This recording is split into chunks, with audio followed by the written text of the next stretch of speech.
gudstjenestefællesskabet i Slagelse er kommet frem ved, at der er nogle mennesker i vores område her på Vestland, som har haft en mangel efter at få noget sand forkyndelse. Noget, hvor de altså komme et sted, hvor de kan føle sig trygge ved det, de hører. Jeg kommer i gudstjenestefællesskabet, fordi jeg gerne vil prioritere at komme i et fællesskab, hvor jeg ved, at Guds ord bliver forkyndt.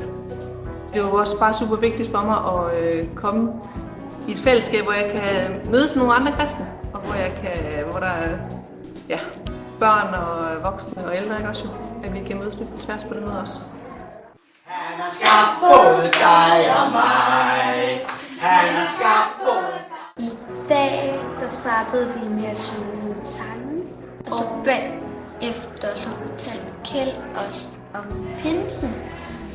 Og så sagde han, at Helligånden tog whiskystykket væk.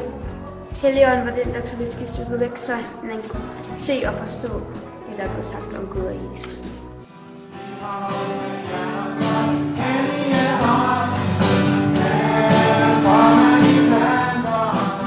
Der kommer mange forskellige mennesker her, mange forskellige typer.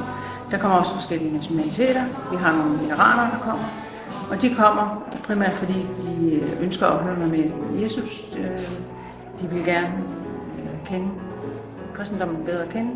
Nogle af dem er døbt, nogle af dem går til dåbsforberedelse. Men ens for dem er, at de er tørstige efter at kende Kristus bedre.